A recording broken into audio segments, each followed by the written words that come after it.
তৃণমূল কংগ্রেসের জন্মভূমি। কাজে আমরা যাদের প্রতি কখনো করতে পারি না, ভুলি না, এবং আপনারাও জন্ম দিয়েছেন তৃণমূল কংগ্রেসে।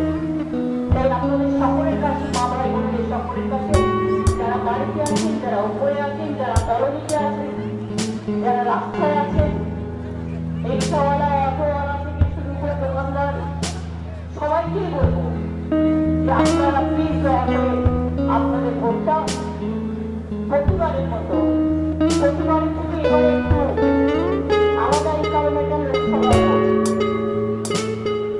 আর ইদানিং খাওয়া চলছে সম্ভবত, মানে আমি দায়িত্বহীনভাবে কথা বলি না, দায়িত্বহীন কথা বলে বলছি যে সম্ভবত যদি সবকিছু ঠিকঠাক কাউন্টিংয়ে হয়ে যায়, এবার বিজেপি ক্ষমতায় আসছে না।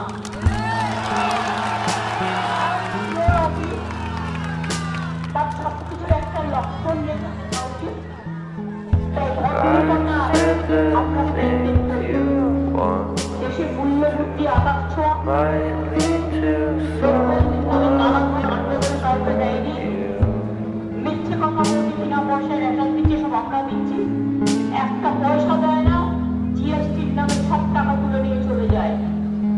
রেশন আমরা দিই, জল আমরা দিই, বিদ্যুৎ সাপ্লাই আমরা করি। বলছি আমি গ্যাস দেবো বিনা পয়সায়, কোথার থেকে গ্যাস দেবে? আমার কোথার থেকে গল্পা দিয়েছে সেই 15 লক্ষ টাকা দেওয়ার মতো, কাউকে 3 কোটি, কাউকে 6 কোটি, কাউকে 3 লাখ, কাউকে 6 লাখ দেবে। এত মিথ্যে কথা বলা ধরো আমি কোনো প্রধানমন্ত্রীর কাছ থেকে আশা করিনি, শুনিনি। চেয়ারের একটা সাংবিধানিক নীতি আছে, চেয়ারের একটা দাম আছে, সেই চেয়ারটাকে কেউ কেয়ার না করে আবার দেখবেন প্রতিবার ইলেকশনের আগে ওই কোথাও না কোথাও গিয়ে বসে পড়ে আর 48 ঘন্টা পাবলিসিটি খায়, যেটা 48 ঘন্টা সব পাবলিসিটি বন্ধ। আজ সন্ধ্যে 6টা থেকে পরশুদিন ইলেকশন চলা পর্যন্ত। তাহলে আপনি ধ্যান করবেন, ধ্যান করুন কিনা, কেউ তো বারণ করেনি। ক্যামেরার সাথে নিয়ে কেন, ক্যামেরার সাথে নিয়ে কেন? আর ক্যামেরায় দেখাবেন 5 মিনিট, বাদ বাকি তো আপনি বিশ্রাম আপনাকে নিতেই হবে, কিন্তু দেখাবেন 5 মিনিট, এমন দেখাবেন ক্যামেরাগুলো, এরা তো বুঝতে পারছেন এরা হচ্ছে সবচেয়ে বড় জায়গা। মানুষের মধ্যে বললে খোঁজ নেয় না, লোকের কষ্ট হলে খোঁজ নেয় না, কিন্তু ইনকাম ট্যাক্স সিবিআই ভয়ে মিডিয়াগুলো পুরো মিডিয়া হয়ে গেছে, মানে বিজেপি হয়ে গেছে। আর কাউন্টিং এ প্রথমে দেখে কেউ চিন্তা ভাবনা করবেন না, একটা পার্লামেন্ট ইলেকশন 7টা সিট থাকে, ওরা 4টে ইলেকশন কমিশন তো ওদের আন্ডারে। আমি তাকে সম্মান জানিয়ে বলছি, ওরা বিজেপি সিটগুলো আমার 7টা পার্লামেন্ট বা অ্যাসেম্বলি কনস্টিটিউয়েন্সি, একটা পার্লামেন্ট, কিন্তু 3 আমি এমন দিচ্ছি সেটা দেখাবে না। মানে আমি আমার কথা বলছি না, আমাদের এখানে এটা হবে, অন্যান্য জায়গায় বলছি। কাজেই একদম কষ্টের আস্থা রাখবেন, যা কিছু হয় মানুষের ভালোর জন্য হয়। যেমন মিথ্যি কথাই বল, মোদি যাক দেশ থাক, মোদি যাক সংবিধান থাক, মোদি যাক গণতন্ত্র থাক, মোদি যাক ছেলে মেয়েদের চাকরি থাক, মোদি যাক জিনিসের দাম কমুক, মোদি যাক এনএলসি যাক, মোদি যাক কেয়া যাক, মোদি যাক ইউনিফর্ম সিভিল কোড যাক, মোদি যাক দাঙ্গা যাক, মোদি যাক শান্তি থাক, দেশ থাক, মানুষ থাক, সর্বধর্ম সমন্বয় থাক। সবাই মিলে হলেও, বৃষ্টি হলেও, প্রকৃতির অশান্তি হলেও, অশান্ত হলেও, দেখছেন সুন্দরবনে অনেক ঝড় রয়েছে।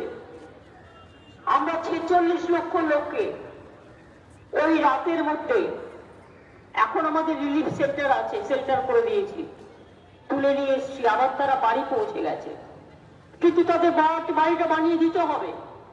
আমি কালকে দেখেছি জলে তাদের জমিগুলো পুরো ফসলগুলো নষ্ট হয়ে গেছে। আমাদের সাহায্য করতে হবে এবং আমরা প্রতিবার করি, এবারেও করব, চিন্তা করবেন না। আমি আপনাদের সকলকে বলবো ভালো থাকবেন, সব সময় সার্ভিস উইথ স্মাইল, হাসি মুখে কাজ করবেন।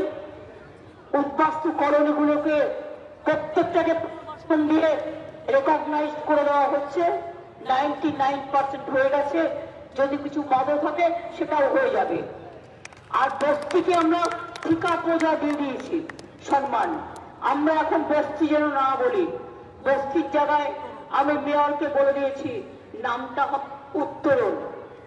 অর্থাৎ ওরাও তো বড় হচ্ছে, ওদের ছেলে মেয়েরা যদি MA পাস করতে পারে, একটা রিক্সা চালকের ছেলে মেয়েরা সে বস্তিতে থাকলেও কেন আমি আজও বস্তি বলবো আধুনিক সভ্যতার যুগে, তাই তাদের নামটা দেওয়া হয়েছে উত্তরণ।